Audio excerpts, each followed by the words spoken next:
Здраво на сите, јас сум Деја Ивановска, доаѓам од гимназијата Јосип Броз Титов во Битола, каде што сум прва година. Денес ќе имам можноста да ви предавам на една неверојатна тема, биолуминесценцијата, светлосното шоу на природата, но пред да започнам сакам да изразам голема благодарност до мојот ментор Панче Наумов, професор по хемија на Универзитетот Њу Јорк во Абу Даби, на организаторите на овој настан и на сите останати кои помогна ова предавање да изгледа неверојатно. Bonjour à tous, je m'appelle Deja Ivanovska, j'étudie au lycée Josip Broz Tito Bitola en première année. Aujourd'hui, j'aurai l'honneur de vous présenter sur le thème bioluminescence, un spectacle de lumière de la nature.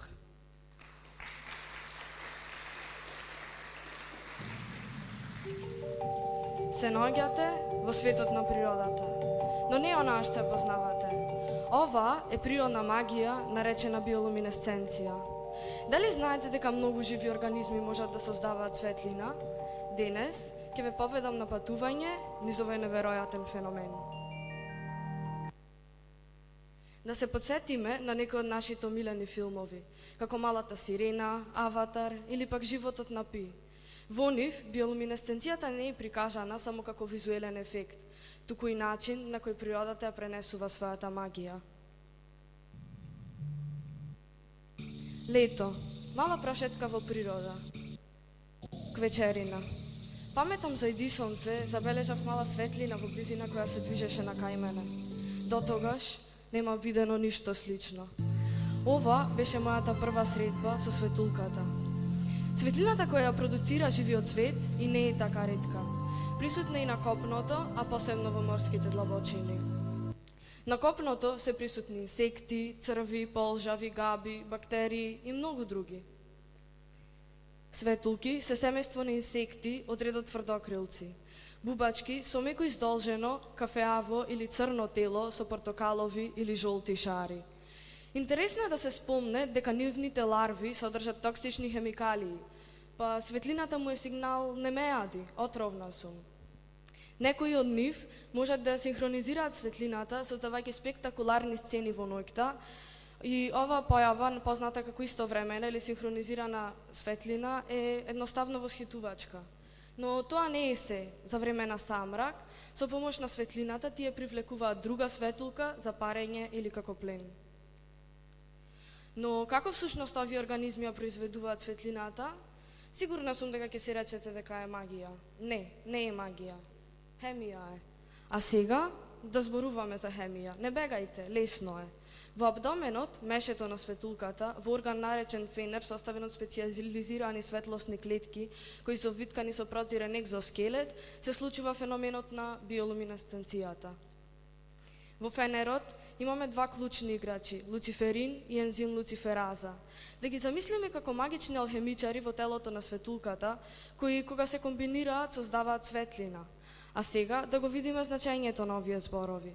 Луциферин доаѓа од латинските зборови лукс, што значи светлина, и фере, што значи пренесувам. Буквално значи носител на светлината. Кога луциферинот и луциферазата се мешаат заедно во присуство на јони на магнезиум, кислород и АТП на клетката или аденозин трифосфат, хемиската реакција ослободува енергија во форма на светлина. Продукти на реакцијата се оксилуциферин и АМП или аденозин монофосфат. Светлината се создава бидејќи оксилуциферинот е во електронски возбудена состојба. Всушност, фотонот на светлина се ослободува кога оксилуциферинот се враќа во основната состојба. Но тука е интересното. Кога научниците го открија ова, тие почнаа да ги пренесуваат овие гени во други организми. Замислете само светлечки растенија. Например, тие ги вметнале гените или упатствата за клетката да создаде луцифераза и луциферин од светулката во растението тутун. Кога зборуваме за светлина, важно е да направиме разлика меѓу сончевата и биолуминесцентната светлина. Биолуминесцентната светлина е 100% ладна, без никакви инфрацрвени или ултравиолетови зраци, со што ја прави безбедна на допир. Научниците активно истражуваат можноста за развој на биолуминесцентни дрвја. Па с успехот на ова би значило дека цели улици можат да бидат осветлени само со присуството на кислород, со што би се создала еколошки одржлива светлосна инфраструктура. Но за жал, мора да ја спомнеме и лошата вест. Популацијата на светулките драстично опаѓа поради човечките активности. Зголемена употреба на вештачка светлина, урбанизација, пестициди.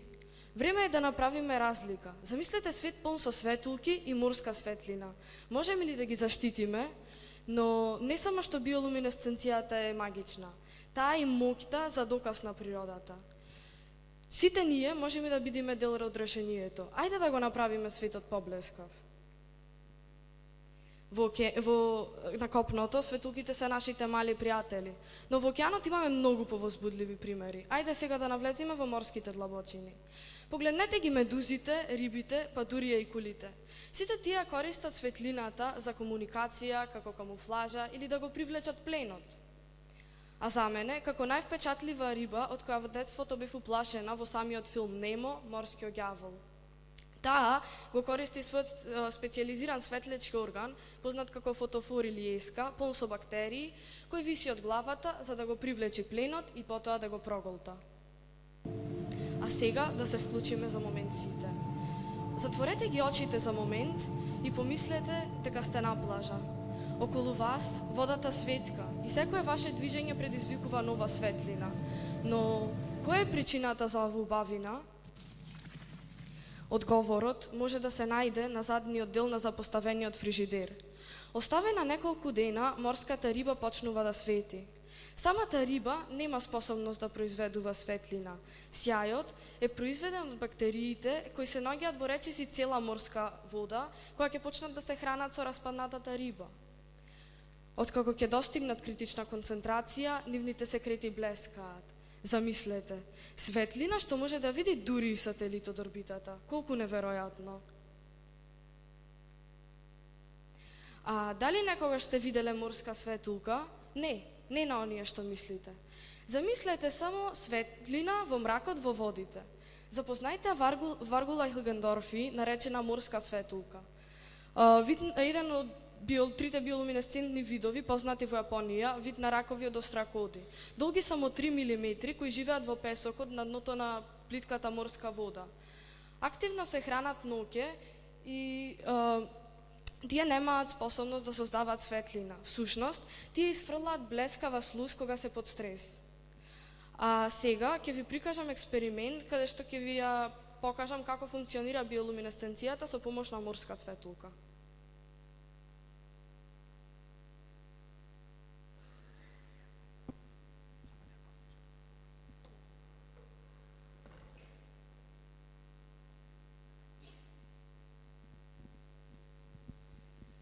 За да го изведиме овој експеримент, ќе ни бидат потребни мртви морски светулки, во случајот Умихота руракчињата донесени од Јапонија, стаклено аванче, стаклен толчник, шише со вода или вештачка морска вода и ножички.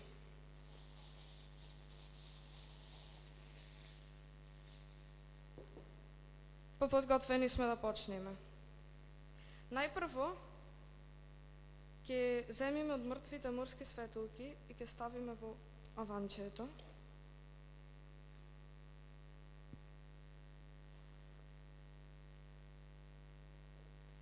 Ќе почнеме да го мечиме со толчникот и како што ги смечуваме со толчникот, ќе се ослободуваат реактантите, односно ензимот ципридина луциферазе и малиот молекуларен субстрат ципридина луциферин.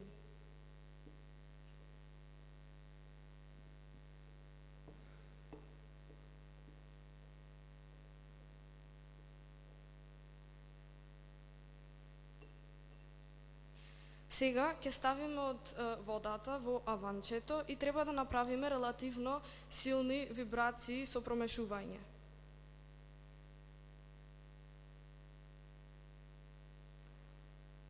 Што мислите, колку светлина ќе произведиме кога овие хемикали ќе се комбинираат со кислородот во водата и ќе се направат механичките вибрации, ќе се генерира оксилуциферин во возбудена состојба. Оваа состојба потоа емитува светлосина светлина. Гледајте, како што се активираат реактантите, се појавува светлината. Оваа светлина, овие светулки ја користат како камуфлажа за да избегнат од предаторите. Неверојатно, нели? Колку